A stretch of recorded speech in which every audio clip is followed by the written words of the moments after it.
Ya, Santi. Buenas tardes a todas y a todos. Voy a presentar a Dimas Vaquero Peláez, amigo, compañero de profesión, también jubilado.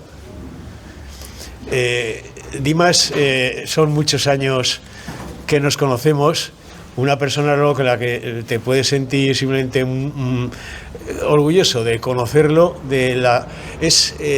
Empiezo por el principio, es un maestro. Yo lo he visto en su centro durante años, cuando íbamos a echar mítines por ahí. Él estaba en el equipo directivo, que ya hay que tener narices para dedicarse a estar en un equipo directivo cuando podía estar tranquilamente en tus clases. Es especialista, es historiador, especialista en lo que es la etapa de Mussolini en la Segunda Guerra Mundial y la relación que tenía con España. Él nos contará cosas de estas muy divertidas. Aparte de eso, conoce de maravilla lo de la iglesia de San Antonio. Os puede contarme. Lo último que estuve con él viéndolo por ahí, era el tema de las bombas del Pilar, esas tonterías que cuentan en la secta católica del cristianismo y cosas de. Bueno, y sobre todo, además, lo que más me gusta, además, porque eso es escritor. Tiene un libro que me emocionó, lo he utilizado en el centro para trabajar lectura con madres, padres y tal, que me encantó. Os lo recomiendo, A la sombra de una Sabina. Genial. No. Y este último, que también estuve en la presentación, ¿verdad? ¿Me acuerdo? Sí. Es verdad, lo tengo dedicado, que también es alucinante. Lo estoy utilizando incluso a una cosa para otra cosa que estoy escribiendo por ahí, porque te da cantidad de ideas. Ese es Dimas. Amigo, maestro,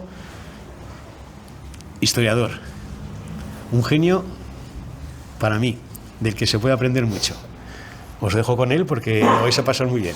Muchas gracias.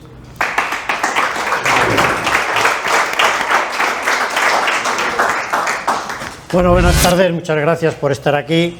Gracias a ISTA por invitarme. Esta era una charla que teníamos ya programada el año pasado para finales de junio, pero el día anterior o 2 días antes hubo que suspenderla porque nos llamaron que iban a hacer mi nieta y nos tuvimos que ir al País Vasco, que es donde nació. Y bueno, desde entonces, pues con José Antonio, que es con el que coincido en el Consejo Social de la Universidad, pues lo veníamos ya hablando y digo, sí, no os preocupéis, que la haremos cuando sea. Y quiero agradecer, a mi amigo Santiago Vicente, que como él ha dicho, nos conocemos pues desde que teníamos 17 años o 18, éramos compañeros de magisterio, compañeros de clase. No les cuento alguna historia de las de Santi de aquella época porque políticamente no serían muy correctas, pero se pueden imaginarlo de todo. Es un auténtico sindicalista, reivindicador, revolucionario, de los que hoy día, y con permiso de los que están aquí sindicalistas, yo creo que quedan pocos. Entonces, no es por devolverle a él la pelota, no lo que ha dicho de mí, pero yo creo que es justo reconocer la labor sindical de Santiago Vicente.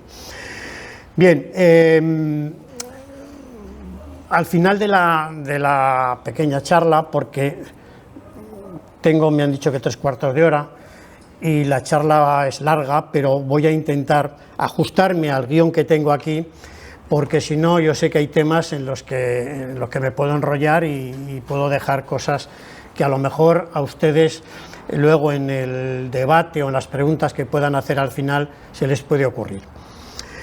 Bien, el título de la escuela laica, la del nacionalcatolicismo, pues yo creo que es bastante sugerente y bastante significativo de lo que nos quiere decir. El 18 de julio de 1936, la enseñanza en España estaba de vacaciones. Pocos maestros y maestras podían imaginar que nunca más regresarían a sus puestos de trabajo y se convertirían en uno de los gremios más perseguidos por la represión franquista durante y después de la Guerra Civil. aunque luego a lo mejor vuelva a nombrar la cifra, varios cientos de maestros, se habla incluso de hasta 6.000, fueron ejecutados, fusilados en los primeros días de la Guerra Civil y luego en meses posteriores, pero sobre todo en los primeros meses de la Guerra Civil. Y esta Guerra Civil que supuso pues la derrota no solamente política, sino la derrota del pensamiento y de la educación moderna en España. Se pasó de lo que luego ahora veremos, de lo que es la escuela laica, se pasó a una escuela que tenía púlpitos en lugar de tarimas, que tenía reclinatorios en vez de pupitres y que utilizaba catecismos en lugar de libros de texto.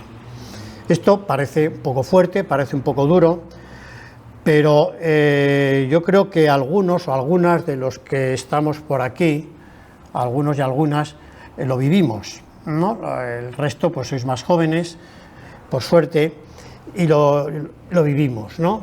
Por eso digo que no es exagerado lo que he dicho. Y la mejor pedagogía que había en España tuvo que partir al exilio, truncándose una trayectoria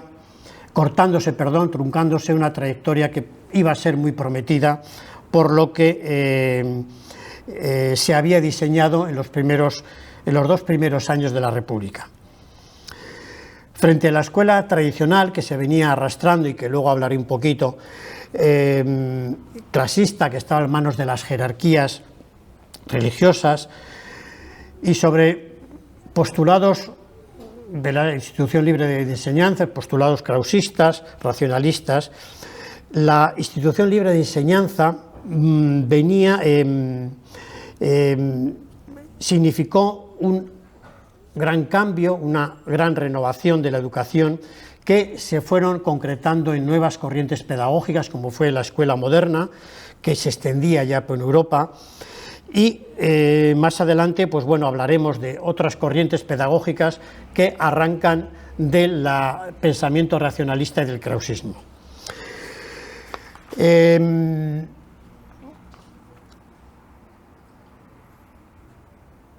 se me olvida? Anda, ¿y esto por qué no pasa?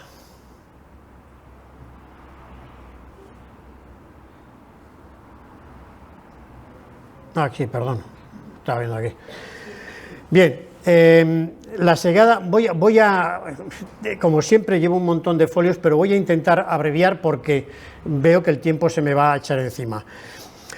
¿Qué significaba la escuela laica o qué significaba el magisterio o el maestro en los primeros meses de la República? Eran maestros que tenían fe, sí, pero no una fe en la Iglesia, no una fe en el catecismo, sino una fe en la ciencia, en la razón, en una escuela moderna, renovadora, de espacios abiertos, de espacios iluminados, que saliera del oscurantismo, donde primara también la higiene y el ejercicio físico en los alumnos. La escuela, comentaba antes, tradicionalista, que estaba anclada sobre todo en las órdenes religiosas, era una escuela totalmente cerrada, totalmente marcada por ideales religiosos, totalmente al servicio de las élites y clases dominantes, y que venía arrastrándose ya desde mitad del siglo XIX, y que significaba o debería significar un nuevo cambio con ideas más acordes con lo que venía siendo la enseñanza en Europa. Rodolfo Llopis, que había sido el profesor de la Escuela Normal de Cuenca, fue o sería el principal promotor del proceso de modernización del sistema escolar.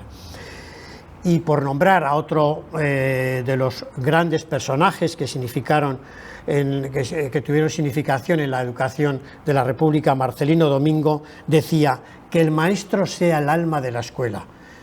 No solamente edificios, como veremos, no solamente más medios materiales, no solamente más iluminación, espacios abiertos, sino el maestro iba a ser el eje fundamental de la escuela, en todos los aspectos, en la formación y, por supuesto, también en la retribución, que fue o fue uno de los logros también de la República, reconociendo lo que significaba el maestro dentro sobre todo dentro del ámbito rural. Hubo 3 etapas dentro de la República que seguro que ya conocemos. El primer bienio, que fue el de mayor trascendencia en materia legislativa y el verdadero artífice del cambio en la escuela, que luego veremos que se truncó, en el que se diseña un plan masivo de construcciones escolares que comenzaría, de las cuales se llegaron a hacer entre 6.000 y 7.000 escuelas, pero el proyecto era 27.151 escuelas. ¿Por qué no se llegaron a estas 27.000? Bueno, eran planes quinquenales, sobre todo hubo que hacer un presupuesto extraordinario para poder llevar a cabo la construcción o habilitación de estas escuelas, y estábamos en los momentos posteriores a la gran debacle o a la gran depresión del 29, con lo cual la situación económica en España no era tampoco boyante. Decían dentro de este plan de construcción de escuelas que había que sembrar de escuelas España. Fijaros qué frase más bonita, sembrar de escuelas España. Esto se recoge en el decreto del 23 de agosto, creo que fue, de septiembre, perdón, de 1931. Había que mejorar el sistema de enseñanza, había que mejorar las condiciones laborales de los maestros, y una cuestión muy importante en aquel momento era el tema de la coeducación. No sé si he nombrado hace un momento, no recuerdo ya, el porcentaje de analfabetismo que había en España, en torno al 40%, superior, algo superior en la mujer que en el hombre. Lógicamente, esto eran datos que comparados con los datos en Europa, lógicamente había que intentar sobrepasarlos e intentar mejorarlos. En el segundo bienio republicano, bienio negro, las medidas que se realizan, se ponen en práctica, van precisamente en contra de estos ideales que el primer bienio había intentado acotar. Se desmantela la obra legislativa anterior prácticamente toda, no toda, pero prácticamente. Es lo que se conoce como la contrarreforma educativa dentro de la propia República. Se deja en suspenso el plan de construcción de grupos escolares, se suspende la coeducación que nombraba antes y, pese a que había una ley de confesiones y congregaciones religiosas del 2 de junio del 32, y el decreto de la disolución de la Compañía de Jesús, que seguro que conocen, que prohibía crear o sostener colegios de enseñanza privada con fondos públicos, se produjo, hecha la ley, hecha la trampa, se produjo una transferencia de titularidad de muchas órdenes religiosas a personas ajenas a dichas comunidades. ¿Qué truco utilizaron para que numerosos colegios de enseñanza privada pudieran seguir enseñando o pudieran seguir con el marcado carácter católico? Pues crean lo que se llaman las SADEL, Sociedades Anónimas de Enseñanza Libre. ¿Qué fueron las SADEL? Pues simplemente cambia la titularidad religiosa de la orden de los capuchinos, de los dominicos o de quien sea, y ponen al frente a padres de familia que son los nuevos titulares, y lógicamente no hay ninguna vinculación aparente o legislativa con una orden religiosa. Entonces fue el truco que utilizaron en este segundo bienio. Y viene pues la paulatina desmantelización de lo que apenas se había puesto en marcha, ¿no? Porque cuando luego hablaremos de los principios educativos republicanos, cuando hablaremos de esos principios, en pocas escuelas se llegaron a desarrollar y a cumplir, porque como todos proyectos renovadores, como todas leyes legislativas, educativas, necesitan un tiempo de rodaje para ponerlo en práctica. Con la victoria del Frente Popular, ya en el 36, Azaña coloca nuevamente como ministro de Instrucción Pública al que antes he nombrado Marcelino Domingo, y intenta en el poco tiempo que tiene hasta el 18 de julio, intenta retomar aquel proceso renovador que ya se había puesto en el primer bienio. La Segunda República supuso, como sabemos, la implantación de un nuevo sistema político, donde esta educación era el pilar fundamental sobre el que se iba a asentar, dentro de un proyecto pues, más amplio de crear una sociedad del bienestar y considerar la educación como el motor de transformación social que supusiera un Estado moderno, un Estado sobre todo democrático y más actualizado con las corrientes reformadoras y renovadoras que había en Europa. He nombrado a algunos de los políticos importantes.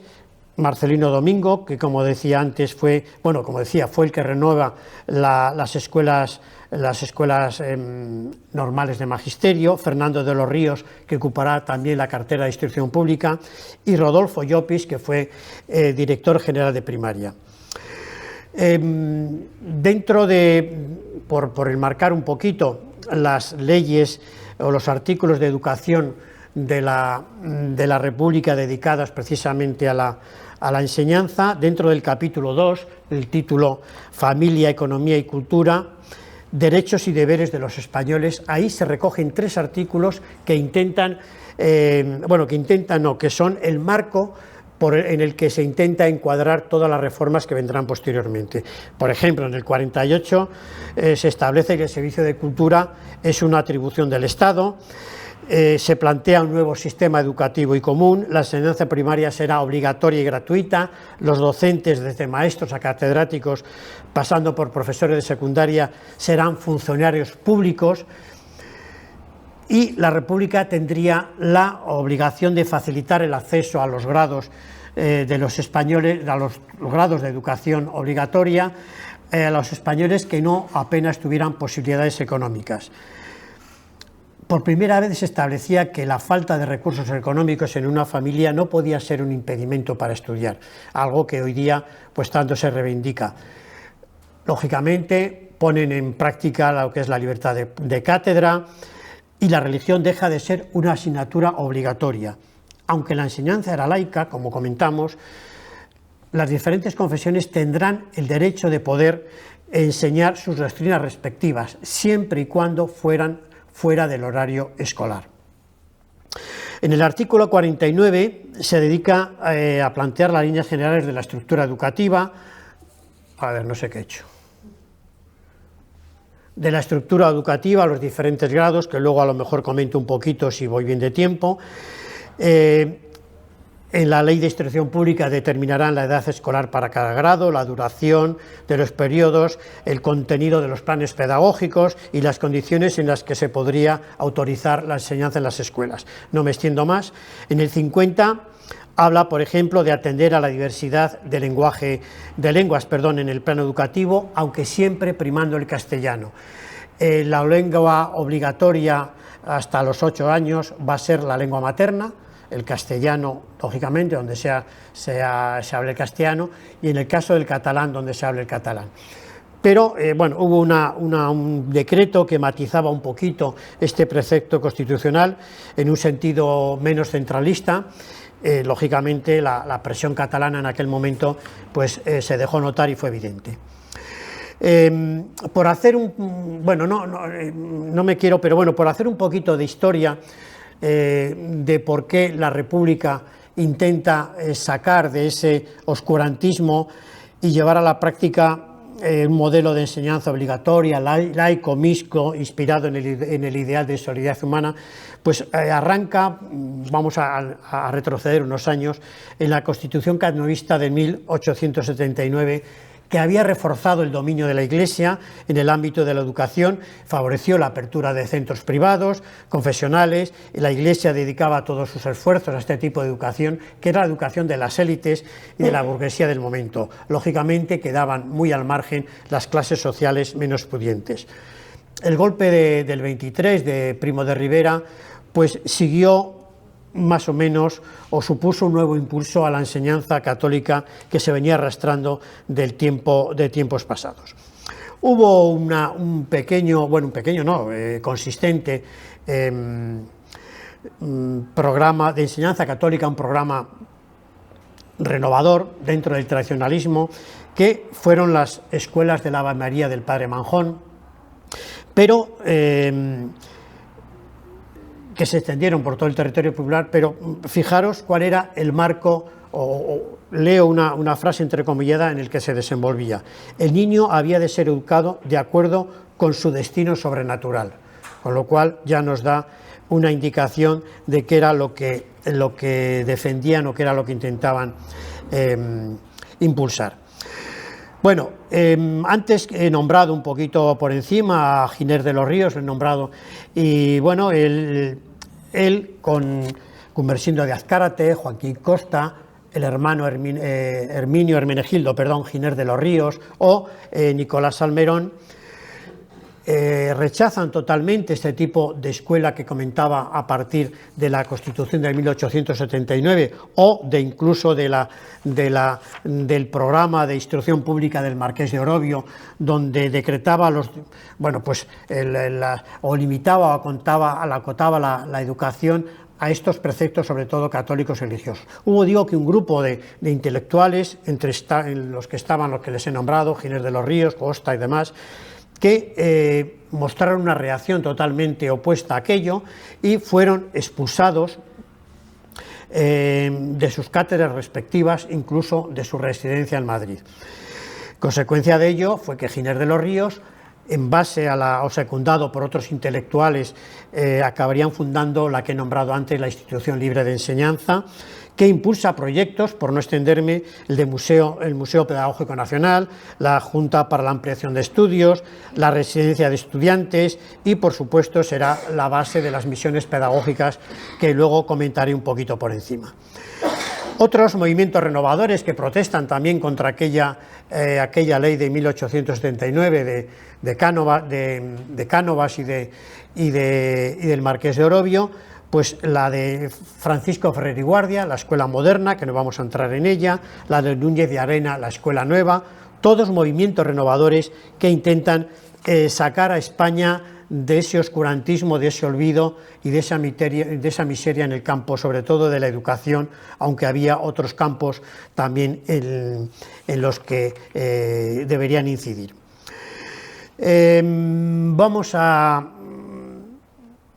Vamos a comentar, por encima, los principios de la educación republicana.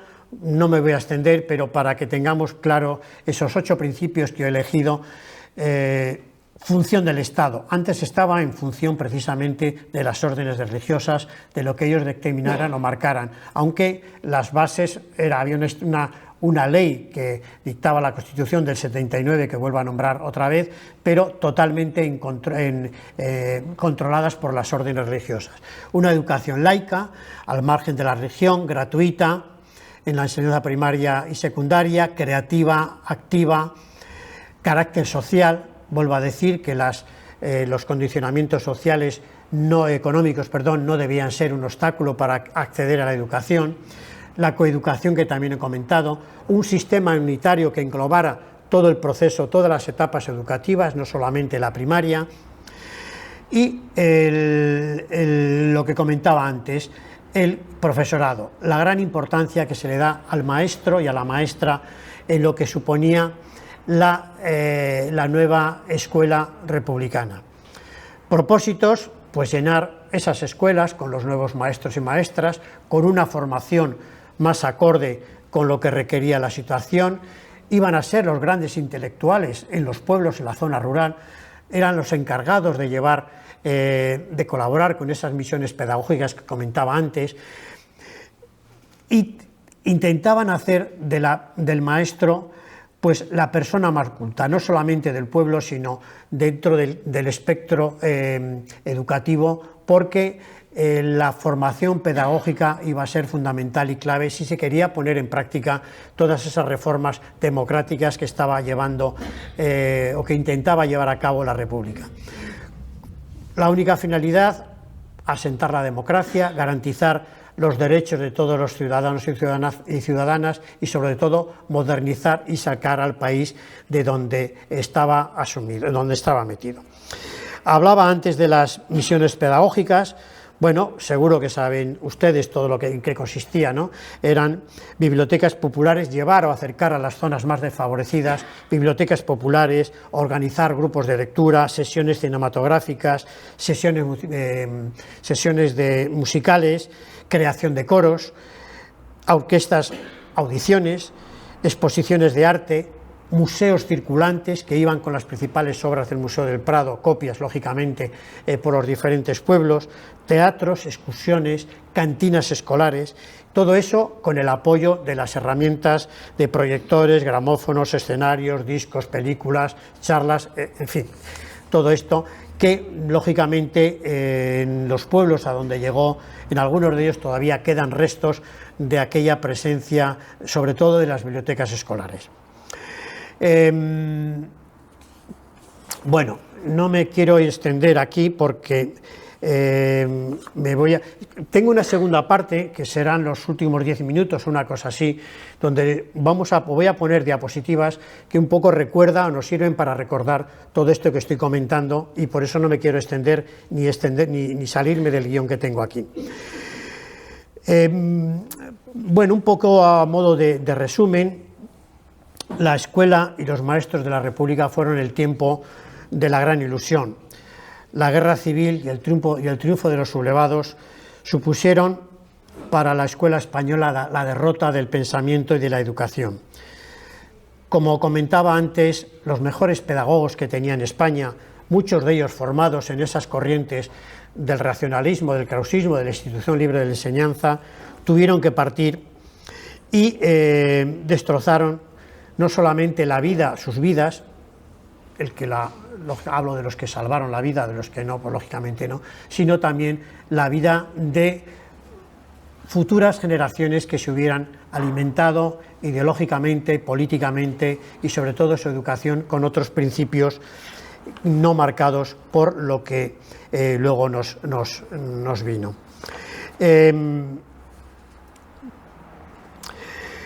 Depuración del magisterio. Vamos a ver.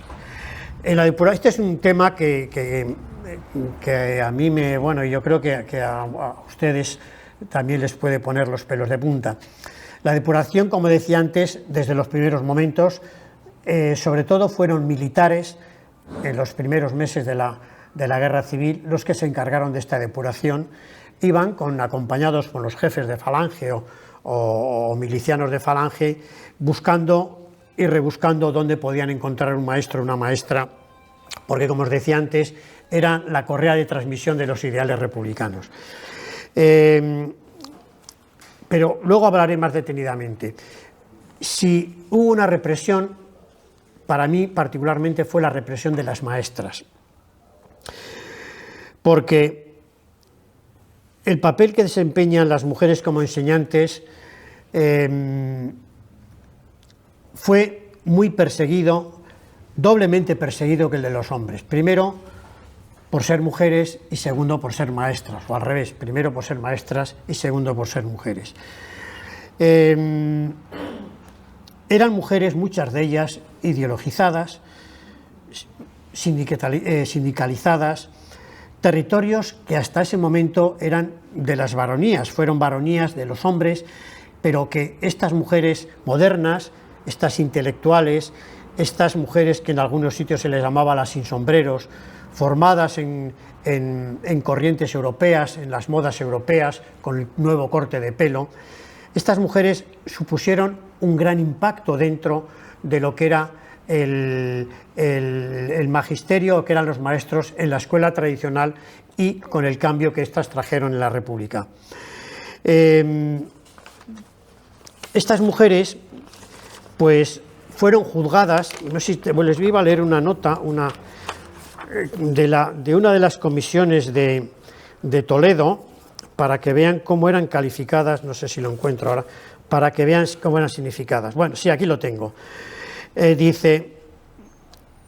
Decían, bueno, se puso una doble lupa en la trayectoria en la que se les jugaba como enseñantes y mujeres, y dice, porque feo y escandaloso, venían a decir, es que un maestro con sus ideas convierta a la escuela en un semillero de comunistas, pero en una maestra sube de punto lo pernicioso de tales escándalos, señalaba un miembro de aquellas expediciones. Y sigo. Y a las maestras acusadas de pertenecer a la Federación de Enseñanza de UGT y FT se les calificaba directamente como un caso perdido, entre comillas. Llega a ser repulsiva la conducta de esa maestra de 27 años, en plena juventud ya pervertida, decían en la Comisión de Toledo sobre alguna pobre muchacha. El régimen veía en ellas la incalculable traición de haber abandonado su condición femenina y haberse distanciado de su papel de esposas y madres, y haber adquirido los mismos derechos que el maestro. Por eso digo que fue una doble represión, una doble lupa o una doble trayectoria represiva las que estas... y dice, gran pecado que encima remataban al impartir una educación laica, igualitaria, alejada de los valores cristianos, que había de formar a la mujer para ser ama de casa, amantísima madre y esposa, buena cocinera, bueno, tal. Y si encima habían contraído matrimonio civil, pues, y profesaban el amor libre que decían algunas de las comisiones que les puedo contar. Bueno, comentaba antes que varios cientos de maestros fueron ejecutados, y la mayoría, pues, de los que otros salieron al exilio, y la mayoría tuvieron que soportar el peso de la represión. Y se pasó, pues, a esa escuela de trompetas y tambores, que luego veremos en alguna diapositiva, de catecismos, de correajes y de himnos y de saludos a la romana, o celebración de las fiestas nacionales, pues la fiesta del Día de la Victoria, del Día del Caudillo, la fiesta de la raza, la fiesta de la muerte de José Antonio, la fiesta de la unificación entre Falange y las juntas tradicionalistas. Todas estas fiestas que yo, hasta los 10 años, posiblemente alguna señora que anda por aquí, que veo que somos de la misma generación, ¿verdad, Asun? Seguro que vivimos cuando éramos chicos. Lógicamente, yo en aquel momento, como los que están aquí lo fueran a vivir, aquello lo veíamos como lo más normal del mundo. Yo les decía ayer, cuando estuve aquí, que cuando estábamos en la escuela sentados en los pupitres de madera, pues teníamos delante todos los días un retablo, ¿no? Un retablo que sin querer se nos ha ido quedando en la cabeza. Yo lo tengo aquí metido perfectamente. Entonces, para mí era inofensivo.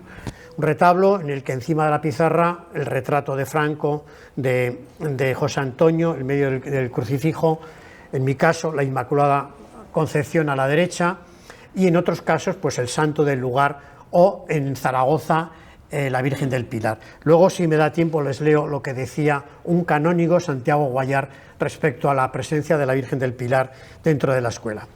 Bueno, atrás pues quedó la escuela activa, la escuela solidaria, la escuela respetuosa, la escuela laica, la escuela pública, la escuela creativa, la escuela integradora, la escuela investigadora, porque dentro de esa escuela una parte importante era salir al campo, investigar en los laboratorios escolares y que hacer que la enseñanza fuera algo vivo, que los niños sintieran, experimentaran. Bueno, vamos a ir pasando, de la depuración del magisterio que les comentaba antes, que me extendería un poquito más. Ya en octubre del 36 se crean las primeras normas de depuración en el Boletín Oficial de la Junta de Defensa Nacional, que luego vuelve a salir en el Boletín Oficial del Estado. Estas son las primeras normas que obligan a que todo el magisterio tiene que autodepurarse. No ya que le depure, sino que se autodepure si quieren seguir trabajando. Autodepurarse significaba pues mantenerse fiel o demostrar por escrito cuál era su posición ante la sublevación militar, cómo era su defensa de los nuevos ideales del movimiento sublevado, cuál era su relación, luego creo que más adelante lo saco, pero cuál era su relación con la religión, su relación con la profesión, su relación con la sociedad, su relación con todo el ambiente que pudiera de alguna manera despertar algún tipo de sospecha sobre lo que podía ser.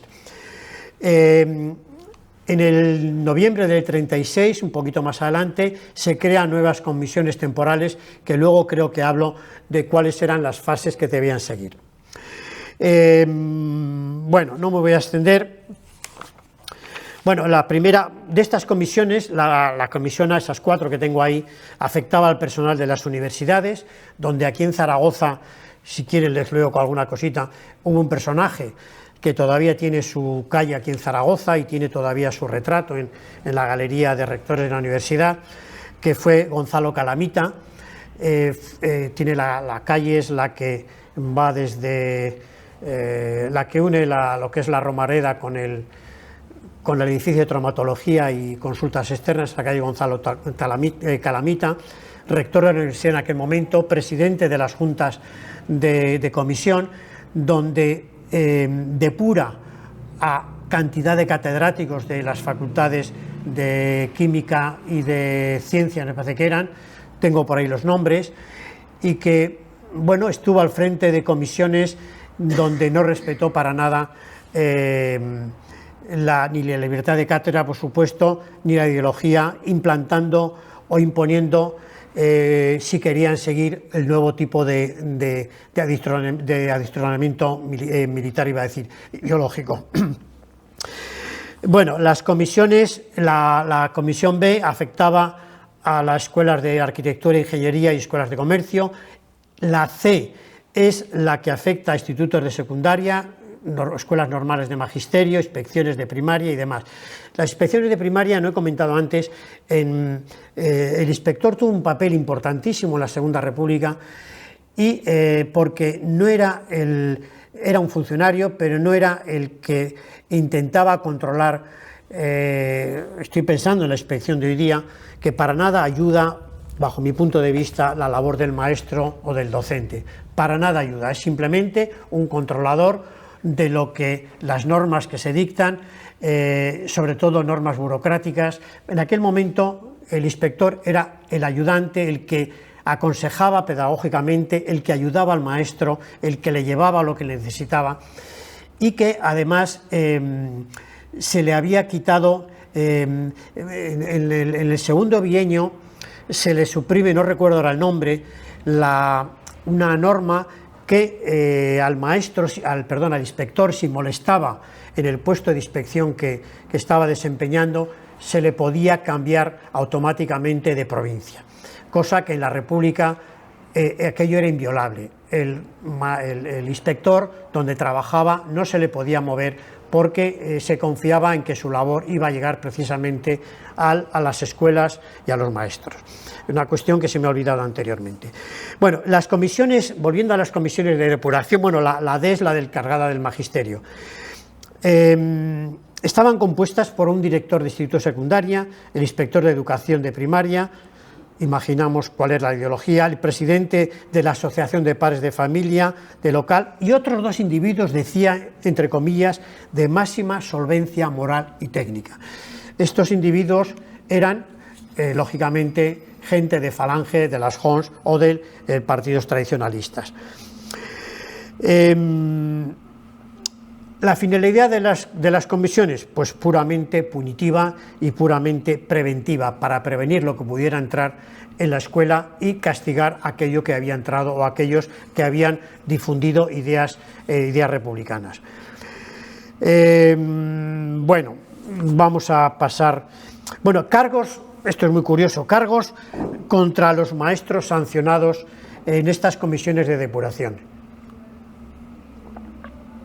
Bueno, había un pliego de cargo, un pliego de descargo por parte de los maestros y maestras, justificando o intentando justificar aquello de lo que se les acusaba, y luego una resolución a la que podían alegar, pero en ningún caso, o prácticamente no conozco ninguno, aquellas alegaciones tuvieron sentido, con lo cual iba adelante las acusaciones. Bueno, los cargos estaban divididos en políticos, sociales, religiosos, cargos profesionales.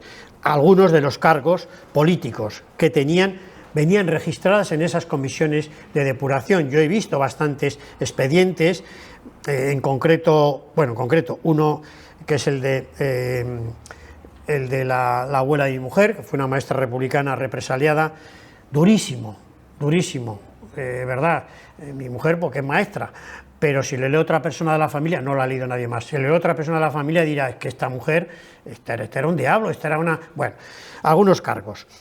Votar candidaturas de izquierdas, animar a la revolución, leer prensa de izquierdas, no ofrecer garantías políticas, acompañar al pueblo a un candidato del Frente Popular, acompañado por el pueblo, votar candidaturas del Frente Popular, no sé cómo lo iban a saber, si el voto era secreto. Bueno, sociales, relacionarse muchos con los obreros, eran motivos, no de acusación. Convivir con los jóvenes, no tener amor a la patria. Bueno, me salto algunas. Hacer alardes de ideas revolucionarias, dirigir la representación de una comedia de tipo marxista o atea. Bueno, algunas. Religiosos. Cargos. Hacer francas manifestaciones de irreligiosidad, llegar incluso a negar la existencia de Dios. Observar conductas de verdadero ateo, indiferencia religiosa, sentimiento anticatólico, no cumplir el precepto pascual. Bueno, algunas. Cargos profesionales, deficiencia en la enseñanza y abandono frecuente de la escuela. Arrojar el crucifijo de la escuela juntamente con el catecismo y el libro de historia sagrada a un corral. No cumplir la orden de enseñanza de religión católica. Llevar a la escuela el periódico Libertad. No sigo más. Como les decía, pues había un escrito de descargo que tenían que argumentar en defensa de lo que les venían acusando, pero que, bueno, no tenía ninguna validez y se limitaban pues a acreditar buena conducta, a pedir ayudas a los vecinos, a pedir ayudas a compañeros, a pedir ayudas incluso a la Guardia Civil, cuando vecinos, Guardia Civil, personas de reconocido prestigio en el pueblo habían sido precisamente los que les habían acusado a ellos. En la mayor parte de estos expedientes que les comentaba antes se ve la acusación y se ve luego la ayuda que solicitan como escrito de descargo, y coinciden a veces a quién le piden ayuda. Incluso propios maestros y maestras de la escuela, en otro caso que conocí, de una maestra, una pobre mujer, que, bueno, todo esto que les he comentado antes de cargos, pues en esta mujer concurrían también, según el pliego de cargos. Bueno, pues esta mujer le denuncia a su propio compañero de escuela. Era una persona joven que además había sido nombrado recientemente el jefe de las juventudes de Falange. ¿Qué motivo tenía este maestro para denunciar a su compañera? Pues uno, el que he comentado antes, ser una maestra, tenía los mismos derechos que él, y que sobre todo en este caso buscaba el ascenso personal dentro de la profesión, conseguir medallas, conseguir méritos frente al nuevo régimen. Bueno, se crean unas propuestas de resolución y los castigos a los que son sometidos, pues si antes muchos de ellos habían sido ejecutados ya: prisión e inhabilitación, suspensión de empleo y sueldo, separación definitiva o parcial del cargo, traslado forzoso a otras provincias, prohibición de solicitar vacantes en los concursos de traslados, suspensión temporal de empleo y sueldo, en algunos casos jubilación forzosa, inhabilitación para cargos directivos o inhabilitación para ejercer la enseñanza fuera pública o fuera privada. Bueno, consecuencias pues de la nueva educación impuesta. Pues el magisterio quedó muy mermado. El magisterio, la purga fue tan grande que un tercio de lo que era el magisterio español, en torno a unos 20.000 maestros y maestras, pierden el puesto de trabajo, o habían fallecido o estaban en cárceles, y supuso un gran agujero, un gran roto en la educación en España. ¿Cómo fueron supliendo ese gran agujero educativo?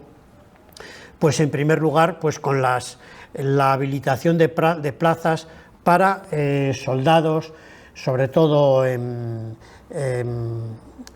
alféreces provisionales que habían luchado en la guerra civil en el lado nacional, se les adjudican plazas, o soldados que con cierta formación habían luchado en la guerra civil, se les asigna una plaza.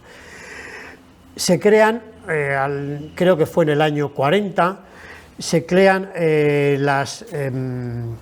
las oposiciones que llamaban patrióticas, y oposiciones patrióticas y concursos patrióticos, que estaban reservadas para excombatientes sin preparación pedagógica y profesional, y que con el objetivo encaminadas precisamente a introducir en las escuelas disciplinas y protocolos de inequívoca ideología castrense. Hijos, hijas o mujeres de estos excombatientes tienen preferencia, en las oposiciones patrióticas tienen preferencia para acceder a estas plazas que quedan vacantes o quedan vacías. Se pasa a la escuela de Dios y Patria, que fueron los dos pilares fundamentales en el proceso educativo iniciado desde los primeros momentos de la Guerra Civil.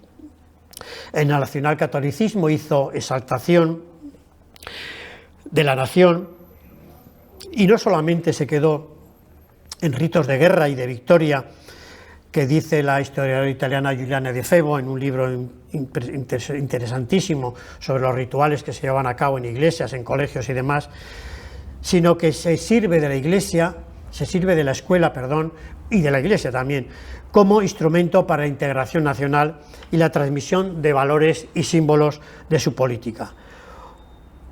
Una herramienta, leo textualmente, para formar la voluntad, la conciencia y el carácter de los niños para el cumplimiento del deber y del destino interno, infundir el amor y la idea de servicio a la patria de acuerdo con los principios inspiradores del movimiento. Para los sublevados, para los triunfadores de la guerra civil, la educación estaba al servicio de la religión y la patria, indudablemente. No voy a extenderme en cuestiones que pueden profundizar o pueden aclarar más este concepto que acabo de decir, pero está claro que el catolicismo estaba comprometido para borrar los años republicanos, hacer de ellos una memoria borrada y silenciada, lo que se conoce como la damnatio memoriae, y la formación ciudadana de la ciudadanía pasó a ser la formación del espíritu nacional, que la conocíamos como el FEN, más tarde como la fe, ¿no? Bueno, la unión entre iglesia, entre Estado y religión era permanente. Les comento lo que decía el Santiago Guayar, que os decía antes, canónigo del Pilar, un personaje de Aquí te espero, pero que tuvo una influencia importantísima, no solamente en el Templo del Pilar, con las bombas que nombraba antes Santiago, sino bueno, posteriormente. Bueno, decía, la escuela, bueno, no sé qué he hecho, dice, hablando de la Virgen del Pilar, en un artículo que en la revista El Pilar precisamente, cómo debería ser la escuela del nacionalcatolicismo, y que junto a la cruz restituida que presidía el aula se debía procurar colocar una Virgen del Pilar. Por esto, con el crucifijo debe presidir la escuela española la Virgen del Pilar, para inspirar al niño desde los primeros años de vida el amor a la que es gloria, el amor a la que es la gloria de nuestra patria, la alegría de nuestro pueblo y el honor de nuestra raza. Bueno, les comentaba antes las celebraciones del alzamiento, la unificación, la guerra de la independencia, el Día de la Victoria, bueno, estas celebraciones que yo recuerdo haber celebrado y en las que en las enciclopedias, en los libros de texto, luego veremos alguna imagen, aparecía claramente como contenidos indispensables para conocer, para trabajar. Vamos a ver si paso esto y paso bien.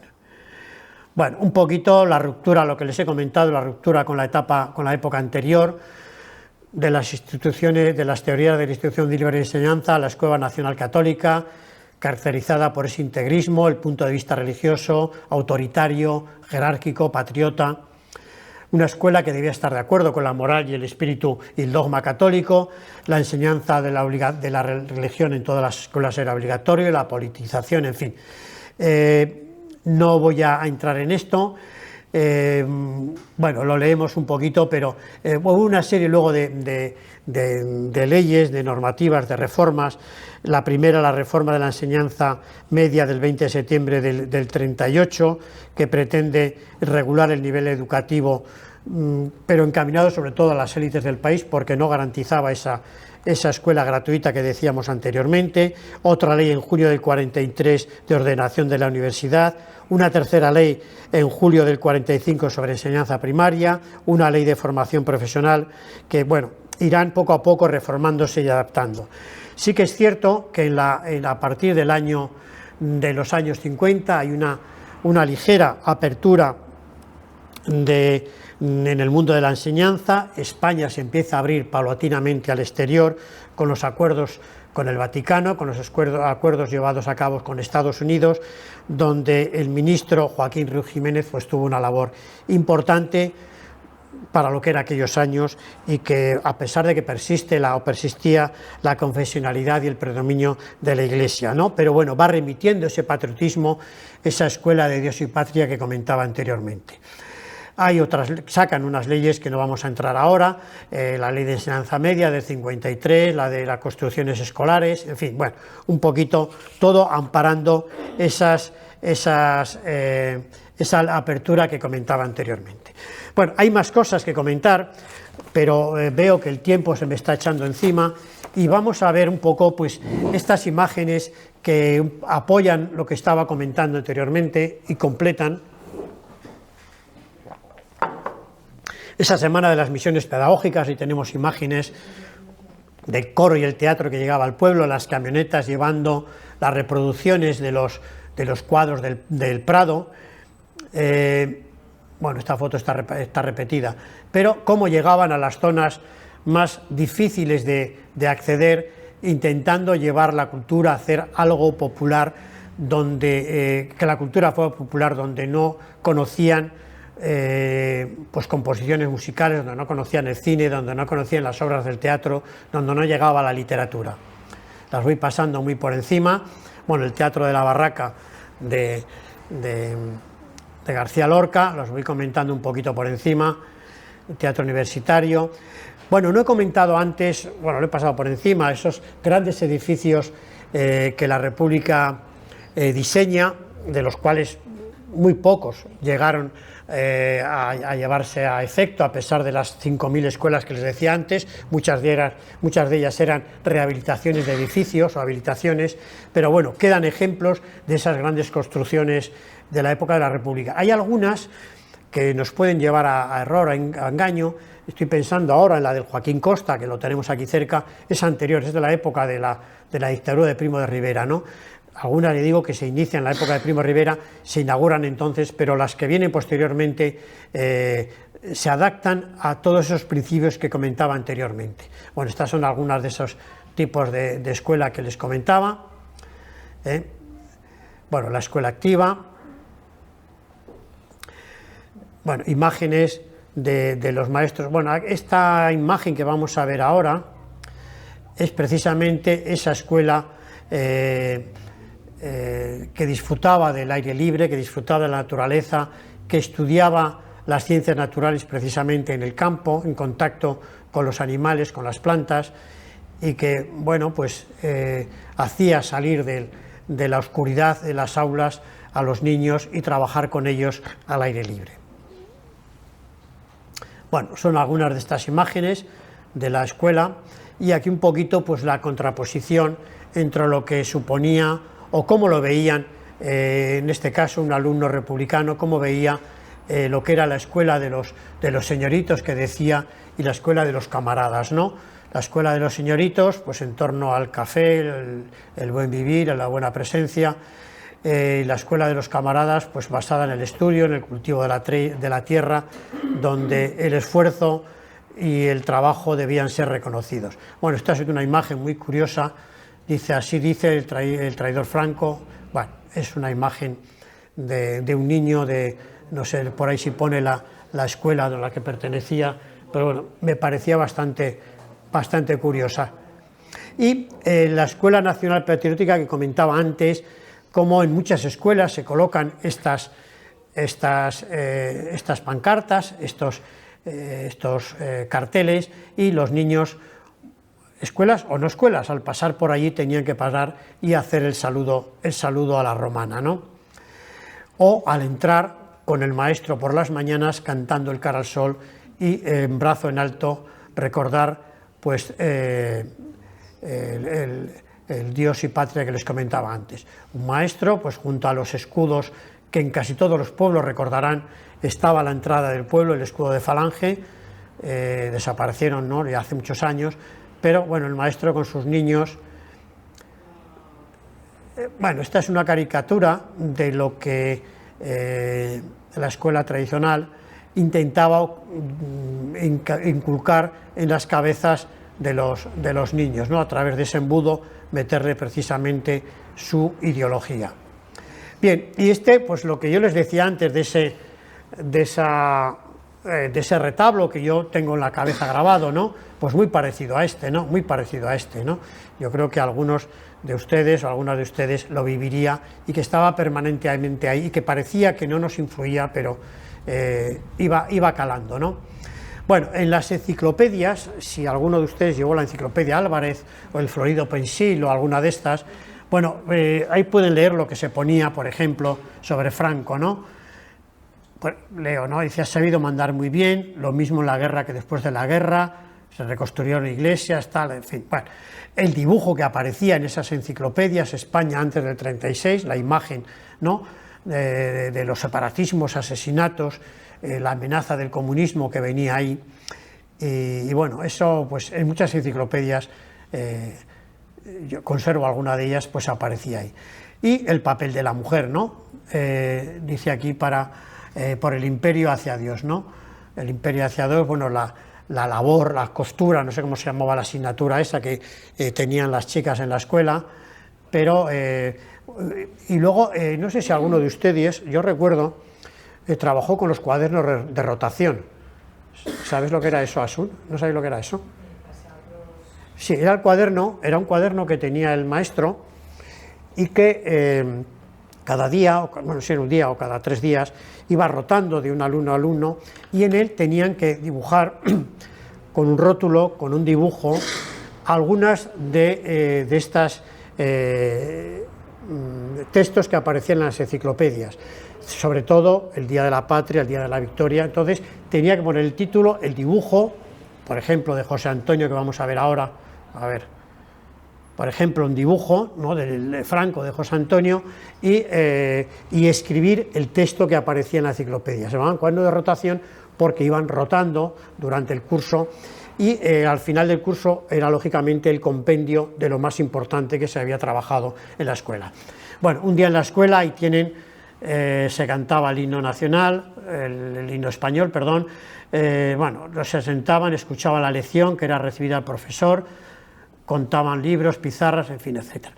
Bueno, otra muestra de lo que aparecían en esas lecciones de las enciclopedias: normas de la escuela, retrato del caudillo, la imagen de la Virgen en un lugar preferente, saludo tradicional del Ave María Purísima, la renovación del Santo Crucifijo marcaba la apertura del curso, obligatorio aprenderse a memoriar el Cara al Sol, levantar y saludar a la profesora o profesor cuando entraba en el aula.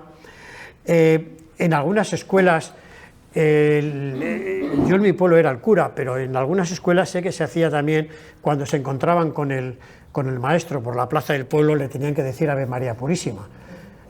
Yo lo recuerdo de los curas, pero del maestro no, pero sé que en algunos sitios se hacía también, ¿no? Bueno, para que veamos cómo hasta fuera del patio de la escuela se extendía esa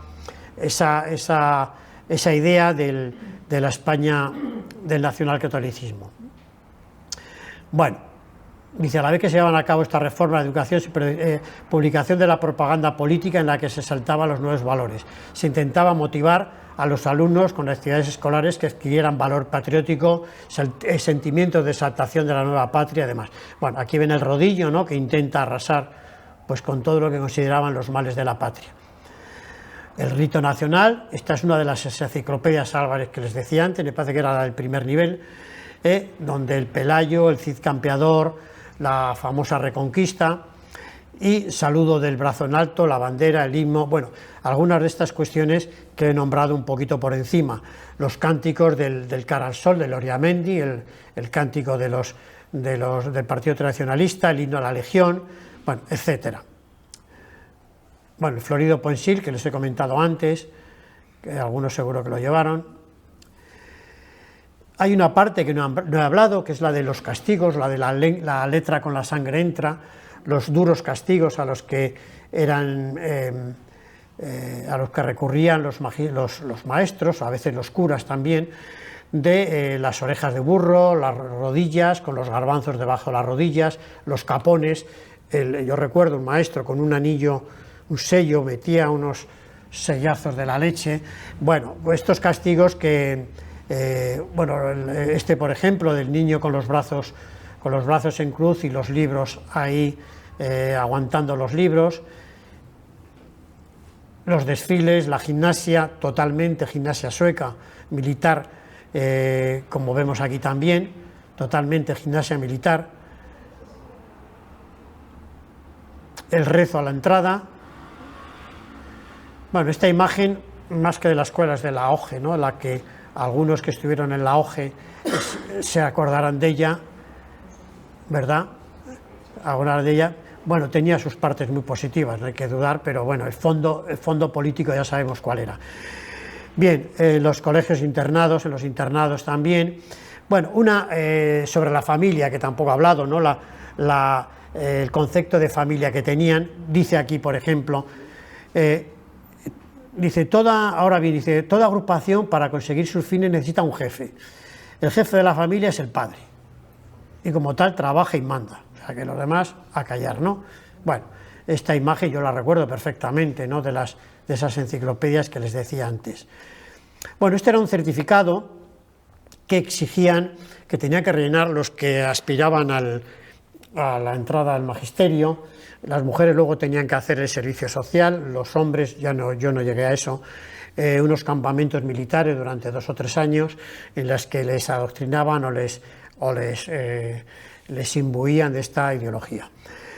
Me he dejado muchas cositas por alto, pero aún así todo llevo justamente una hora hablando.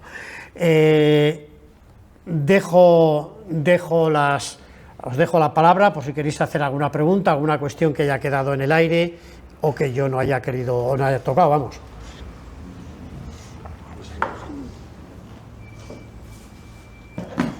Le hemos limitado el tiempo a Dimas para daros la oportunidad de hablar y preguntar lo que queráis. Ahora el tiempo es vuestro. Seguro que algún comentario querréis hacer, alguna duda, alguna pregunta. Hola, Dimas. Hola, salud. A ver, yo soy maestra. Yo canté el Cara al Sol, canté las montañas nevadas. Nos daban la leche esa, que es los polvos sí. Aquellos... Americano. Sí, sobre todo en la zona rural. Todas las fiestas que has comentado las celebramos. Luego, cuando yo estaba haciendo magisterio, me parece que murió Franco entonces. Entonces, hizo mucho daño la dictadura, incluso en los maestros de después. Yo me acuerdo de llegar hace 30 años, o sea, que yo a mis alumnos les decía, es que no hace tanto. O sea, hay muchos cambios que se han hecho y no hace tanto. Yo me acuerdo de llegar a un colegio y decirme, ¿eres de las de sin libros? Hace 30 años. O sea, hizo mucho daño en las metodologías porque la carrera de magisterio tampoco era excelente. No nos educaban. O sea, a mí me calificaron, y esto lo digo en plan de anécdota, igual que has contado tú muchas cosas, a mí me calificaron las prácticas escolares por entrar la maestra y tener a una clase de 30 niñas en un colegio de Huesca calladas. O sea, si yo las tenía calladas, me puso un 10. Bueno. O sea, no hace tanto. Yo no me considero... Tanto, no. Entonces, hizo mucho daño que fuera tan larga la dictadura, porque yo estoy escuchando cosas de esas y yo creo que hay sitios que todavía no se ha llegado. Sí, puede que sí. Bueno, hay una cosa, a raíz de eso que dices y que antes en una pequeña entrevista me han preguntado, he hablado un poco por encima de las consecuencias, ¿no? Pero ya hay una consecuencia que, a raíz de lo que comentas, Asun, que creo que no ha llegado tampoco a las escuelas. Tengo que hablar con un poquito de prudencia, ¿no? Sobre todo a las generaciones jóvenes, ¿no? A las generaciones jóvenes. Y es que desconocen esto que estamos comentando. Creo que hay que conocerlo, creo que hay que saberlo. Estamos hablando de memoria democrática, estamos hablando de una época traumática para el Estado español, para los niños, para muchas familias, y una memoria democrática que deberíamos recordar esas reformas que la República intentó llevar a cabo y que lógicamente no tuvo tiempo ni le dejaron llevar a cabo. Estas reformas que luego durante el franquismo, lógicamente, como hemos comentado, se truncaron totalmente, y que con la llegada de la democracia es verdad que costó mucho retomar aquello, porque todavía seguíamos funcionando con una ley, creo que era la de Villar-Palasí, seguíamos funcionando con aquella ley que era muy difícil, pero sí que hubo unos primeros momentos de renovación pedagógica en torno a los años 80, 76, 77, 80, que en las escuelas, al margen de la ley, se experimentaron tremendas reformas pedagógicas, tremendas, desde las de sin libro que comentabas, estoy recordando ahora las imprentas escolares, estoy recordando laboratorios, estoy recordando que al margen de la ley no recogía aquello, y sin embargo había unas ganas tremendas de que la escuela fuera diferente a la que habíamos recibido nosotros. Esto decía que la gente joven, generaciones jóvenes, lo desconocen, y desconocen que luego los cambios posteriores que ha habido en la educación, en las reformas educativas, en las condiciones laborales, fueron unos cambios que costaron muchísimo. Y antes nombraba a Santiago las luchas sindicales que se han llevado, o al amigo zamarreño que tengo por aquí porque somos de la misma generación, las luchas sindicales, las huelgas, cómo te olvidabas de tus intereses particulares para que estas reformas de la institución de libre enseñanza, de la República, reformas modernas, pedagogía moderna que se estaba desarrollando en Europa, llegara a las escuelas. La gente joven, maestros jóvenes, y perdonadme a alguno joven que veo por aquí, me da la sensación de que piensan que esto nos ha caído del cielo. Desde que cobramos o cobran 1.700 euros nada más entrar en la escuela, ¿no?, de interino, no ha caído del cielo. Y lo malo no es ya que sigan luchando por mejorar esa escuela, esas condiciones laborales. Lo malo y lo más triste y lo más lamentable para mí es que se van a dejar quitar los derechos conseguidos. Eso es lo que hay que luchar hoy día, ¿no? Luego ya veremos más adelante si tenemos... no hagamos primero la revolución y luego la guerra, al contrario. Vamos a guerrear, a luchar, porque eso siga avanzando y luego veremos a ver qué derechos podemos conseguir. Ya digo que a lo mejor me meto en un terreno un poco resbaladizo, pero yo creo que eso que comentabas tú, Asun, está un poquito ligado con esto que quiero decir. Sí, hola, buenas tardes. No sé si... Bueno, me tiene que oír a mí. Eso es, no se oye nada. Esto va para ahí. No sé si has visto la película del maestro que prometió el mar. Entonces, ¿esa situación que describe la película realmente se ajusta a la realidad? Porque... Totalmente. Hay otras películas también, hay muy buenas películas que se ajustan perfectamente a otras. No sé cuál era la otra, La lengua de las mariposas, que se ajustan perfectamente a eso. Y la película del maestro que prometió el mar, pues sí, existió lógicamente, ¿no? Hay alguna cosita que a mí no me rayaba un poquito, pero sí, totalmente. Y hay un documental que le dieron el premio, se hizo creo que aquí en Zaragoza, le dieron hace 6, 8 años o 10 un premio Goya, Las mujeres de la República, que si lo han visto o si no lo han visto se lo aconsejo porque, se centra mucho en las mujeres de Madrid de la época, ¿no? No lógicamente eran todas las mujeres como las que aparecen o todas las maestras como ahí aparecen, ¿no? Porque quizá está un poco sacado fuera de contexto, pero refleja perfectamente ese ideal renovador, ese carácter moderno, ese carácter de acercarse a la gente joven, de modernización en general, ¿no? O sea que sí, pero la película esa totalmente, yo creo, totalmente. ¿Más intervenciones? ¿No? ¿Seguro? Mira, ¿Más intervenciones? que plantear es cuando se empezó a perder esta guerra. Y yo tengo una opinión, y es que en el año 92 todo lo que hasta entonces se había hecho en las escuelas, que era un poco avanzar, habíamos acabado con los equipos directivos que eran profesionales y todo esto. Yo cuando volví en el 92 a la escuela había cambiado el panorama absolutamente.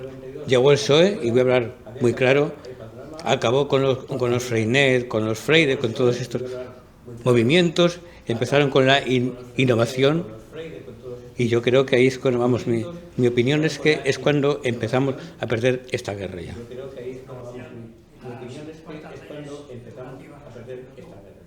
Innovación y las sí. ¿Cuántas leyes educativas has sufrido tú? Exactamente. Yo qué sé, 5 o 6 llevamos, ¿no? Y a cada cual creo que vamos peor, ¿no? Bueno, ahora yo estoy jubilado, a cada cual peor, pero una educación o una ley que unos maestros que el 80%, igual exagero, vamos a dejarlo en el 60% de su horario lectivo o su horario en el colegio, se dediquen a rellenar proyectos educativos, memorias, no sé qué, lo otro, pues el momento, pues a lo mejor fue esa ley de educación, ¿no? Que dices tú, efectivamente, lo de Freinet que comentabas, de Freire, todo este proceso renovador que hubo a partir de los años, yo creo que fueron años 80 o 82, marcó mucho y dejó una huella importante, ¿no? Pero luego aquello pues te limitaban o te sujetaban a lo que decían las leyes que bueno, cambiaban y no te daban tiempo a haberlas asimilado para meterte en otra nueva. Sí. Coincidiendo con Manuel, en esos tiempos que todos los hemos vivido, te das cuenta y de hecho fueron las bases de esta organización. Nació de la escuela rural, nació de los movimientos de renovación pedagógica, la escuela de verano en Aragón. Había ganas de cambiar todo, empezando por la Ley General de Educación. Y no había, pero el gran problema fue eso. Yo coincido con él en la llegada del PSOE. Porque mirad, curiosamente, es un paréntesis que podéis, la mayoría de los centros escolares que veis en Zaragoza y en mucha España son de esos grupos de bloques de cemento, que están todos los institutos, colegios, se hicieron con un pacto, los pactos de la Moncloa en el año 80, 81 y tal, escuelas públicas, institutos públicos. Llegó el PSOE, llegó como ministro Maraval, que el profesorado de español ha sido el único. ¿Habéis visto dimitir, cesar a un ministro? Lo consiguió con unas huelgas importantes en el 88. Tanto Maraval como Arango, nos costó detención, nos costó de todo, pero mes y pico comiendo patatas, porque eran huelgas donde la gente se lo creía. Pero pensad, por ejemplo, que esa visión de escuela pública, año 1985, LODE, conciertos educativos, y ahí fue cuando empezó el problema gordo. Esas semillas, porque bueno, como hemos dicho muchas veces, nosotros como organización sindical entendemos que vivimos en un marco capitalista que no nos queda más remedio que aceptar, incluso hasta se puede, y hablamos de público y privado, pero no podíamos entender, ni podemos entender qué hace la concertada en este momento en el país. Cómo todavía gobiernos que teóricamente de izquierdas nada dicen sobre ello, que simplemente pues lo que cuesta renovar un centro público con administración, cuando ves que está rodeado de centros concertados que modifican fachadas, campos de fútbol, actividades, duele bastante. Y ahí empezó la gran debacle, acabaron todos los movimientos de renovación pedagógica, se vuelve el aula, la burocracia empieza a crecer, eso es cierto, ¿eh? Yo me acuerdo un destino mío en Urria de Jalón, donde tuve que hacer simplemente a máquina de escribir un informe de final de curso de mi alumnado, también es cierto que era una escuela unitaria, y nada más. Nunca, sí que vino una vez un inspector que murió, pero que simplemente venía a ver qué tal estaba, qué necesitas, porque las fotocopias las hacíamos con cola de pescado, porque ir a Épila tenías que buscarte en Teacoche y cosas de esas. Entonces era una bombilla estufa de leña, estamos hablando de los años 80, a principios. No había, y estabas donde comías o subías al teleclub, que todavía aquello, pero empieza después inspección técnica, se olvidan, muchos de ellos, había cantidad de afiliados en nuestra organización, que como dice Manuel, antes los directores, en mi centro por ejemplo, eran asamblearios, o sea, se hacían, era un cargo rotatorio, para que todo el mundo supiera lo que es un cargo directivo, lo que tenían y tal, porque es muy fácil estar en un sitio o estar en el otro. De uno a otro, pues al final te contaminas. Y en mi centro, por ejemplo, hubo 4 directores el primer curso. El claustro los elegía, no sé si había consejo escolar, también me pierdo con eso, pero y se iban cambiando. La inspección lo mismo, era una inspección pedagógica totalmente, coincidía en las escuelas de verano, entonces animaba a esas historias, hasta que de repente algo pasó, legislación vigente, y empezó a cambiar el mundo educativo. Yo me he encontrado luego posteriormente en centros y asambleas que teníamos en aquellos tiempos, por ejemplo, de cientos de miles de personas, estamos hablando de 1000 y pico personas en la antigua sede ahora está el gobierno de Aragón, en cantidad de sitios donde encontrabas una presencia de cambiar las cosas, pero delante teníamos también un gobierno que no quería cambiar nada, sino asentar la paz en este país, que si la OTAN, que si no sé qué, que no os preocupéis, y bueno, es la gran manía personal que cuando comento una cosa de estas con algunos compañeros del PSOE, pues parece que no se acuerdan ya, y ese silencio que hemos hablado una vez que hubo después de la guerra civil en España, en otras familias por ahí, se está produciendo ahora. La gente simplemente pues están conformes con subidas salariales, jamás se plantean una pelea pedagógica. Y nuestra organización pelea muchas veces en el aire, porque no tienes nadie es que se extrañan incluso en el Consejo Escolar de Aragón, lo que sea, de que plantees temas de cambios pedagógicos, un currículum absurdo que tienen los chavales, me parece aberrante. Segundo de primaria el cuerpo humano, tercero de primaria el cuerpo humano, cuarto de primaria el cuerpo humano, hostia, es que yo no sé, incluso al principio no tienen ni capacidad para entender muchísimas cosas y después es que no entienden nada, pero van pasando curso, no sé qué y tal. Y estamos en ese momento. Creo que hace falta, yo no sé si desde las organizaciones sindicales o desde cualquier sitio, un cambio de modelo educativo brutal, pero brutal. Sí, y desde luego no lo vamos a conseguir ni con Partido Socialista ni con Partido Popular, porque van por otro lado. Mantienen la religión en el centro. Historias, cambios, modelos educativos, que si la religión vale para beca no beca, que si la religión tiene que durar 3/4 de hora o 1 hora, y con eso se montan la pelea, las redes sociales arden, y ahí está el tinglao, padres que se posicionan, tal. Sí, es un problema que estamos viendo que yo, personalmente, por mucho que pienses o en un momento determinado hablemos de ese tema, no le encontramos solución y sabemos que hace falta. Nos envidiamos a esas maestras, esos maestros de la República. Sabemos cómo entraron muchos compañeros y compañeras, por ejemplo mi tío, por ser de Falange, en el antiguo campo de Zaragoza, por correr tantos metros sin tiempo, nadar a la piscina 50 metros sin tiempo y no sé qué, ya tenía la plaza de funcionario hecha. Y eso seguro que lo he conocido de pequeño y sé lo que era. O sea, que es que, en fin, hay que dar la vuelta a ese tinglao, vale bien la formación, la que se reciben en la Facultad de Educación, pero hay falta movimiento, nos convertimos en máquinas de seguimiento de la estructura burocrática, y sí, eso es cierto. Ahora, ¿cómo por ejemplo podemos salvarla? Dentro de un equipo directivo te pueden encargar que putees al profesorado durante tardes enteras modificando una ley educativa para pasarla al otro tal, porque acomodándola, que sea el tema competencial, que sea el tema no sé qué y tal. La inspección, ¿qué quiere? Papeles. Señoras, señores, profes, equipos directivos, dadle papeles, modificar las 2 primeras hojas y no van a leer nunca más. Yo durante años que he estado cada mes en el servicio provincial y tal, los martes que he tenido libres por los rollos sindicales, lleno de carpetas que jamás han mirado. pero que ha costado muchísimas horas, disgustos, cabreos, enfados en los centros directivos. Se leen las 2 primeras hojas, ponle un fallo muy gordo en la segunda hoja, espérate si acaso la primera, ya para qué, y te llamarán y te dirán, ¿pero qué has hecho? ¿Cómo se te ocurrió esto? Ahora te lo cambio, se me pasaría, yo qué sé, y ya no lees más.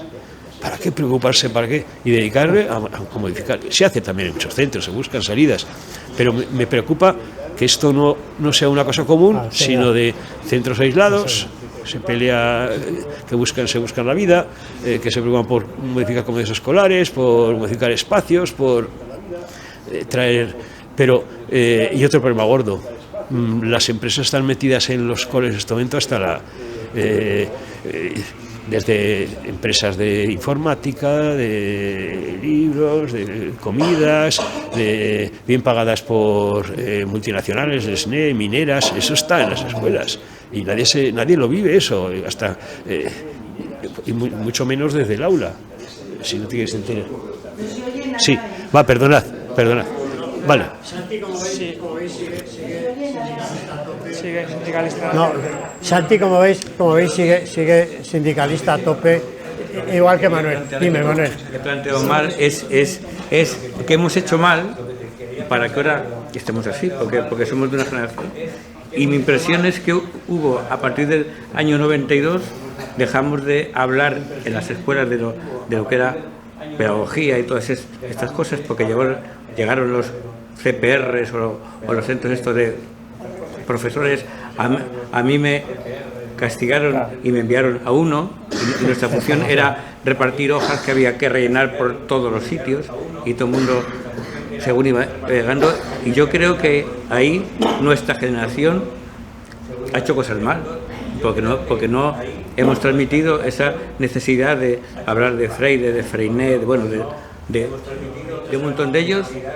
Nos han vendido la última moto, lo de la innovación, y a cada 5 años hay una innovación, nadie innova nada, pero en los centros siguen rellenando hojas por todos los sitios, y cuando Santi ha dicho que nos cargamos a Maraval fue un error tremendo, porque nos colocaron a Solana, que no sabía nada, nada. Sí, algo parecido, ¿no? Y nos utilizaron para que nos cargáramos al único ministro que sabía algo. Y yo creo que ahí fuimos culpables, fuimos unos ingenuos entre todos este sindicato, y creo que los sindicatos abandonamos hace muchos años la pedagogía, las escuelas de verano y todas estas cosas, y yo creo que esa ha sido culpa nuestra, y ya está.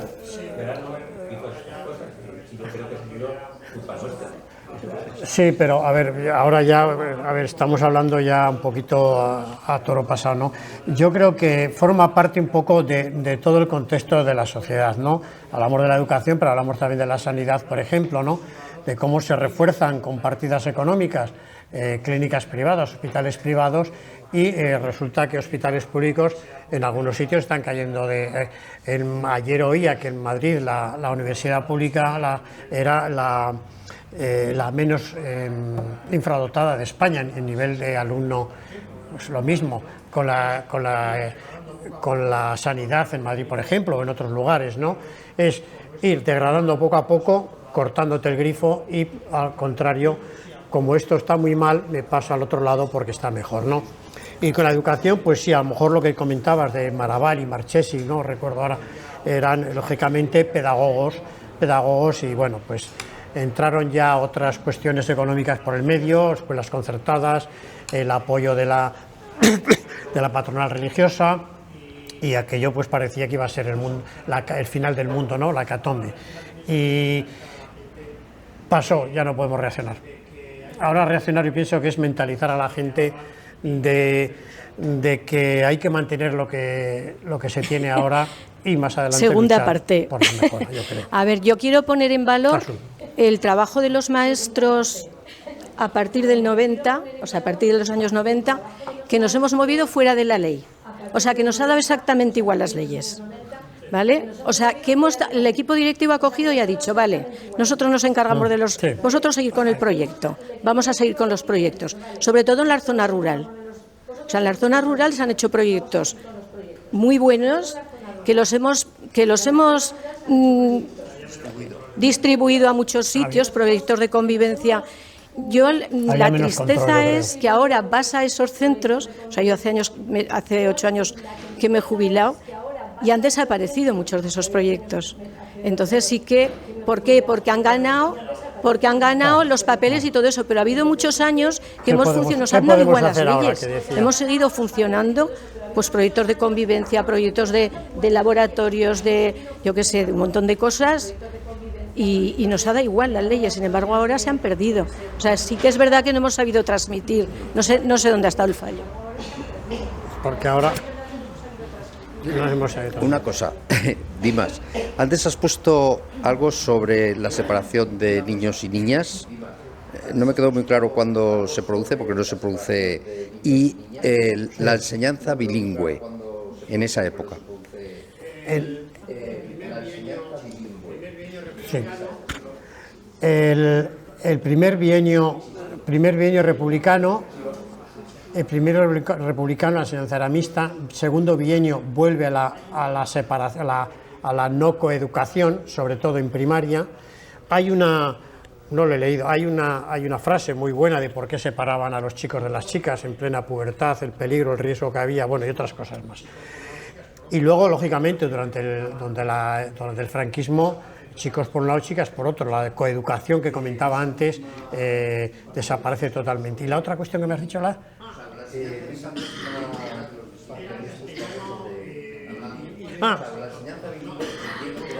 Era castellano y lenguas autóctonas, ¿no? El gallego, el vasco, el catalán, ¿no?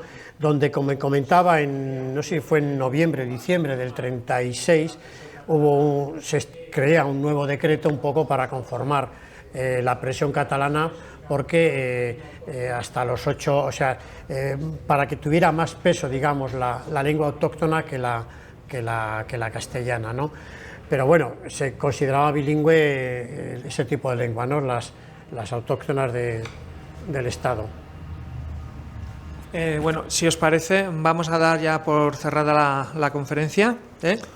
Vamos a agradecer a Dimas Vaquero la misma, porque desde luego hoy pues nos ha enseñado mucho, y sobre todo no ha sido, yo creo, el valor de la conferencia tanto su condición de historiador, como que con lo que nos ha enseñado es afrontar un poco el futuro con esas enseñanzas de un modo más crítico. Estas últimas intervenciones que ha habido, que si en torno al 92, que si el Maraval, que si el Marchesi, que lo que se hizo, las posibles trampas en las que cayó también el movimiento sindical y demás, pero aquí lo importante ahora mismo es mirar al futuro, seguir afrontando la educación desde una perspectiva de clase social, buscando la mejora de esas clases populares y volver a convertir la educación en una herramienta de transformación social. Así que os pido un aplauso para Dimas, si os parece. Gracias.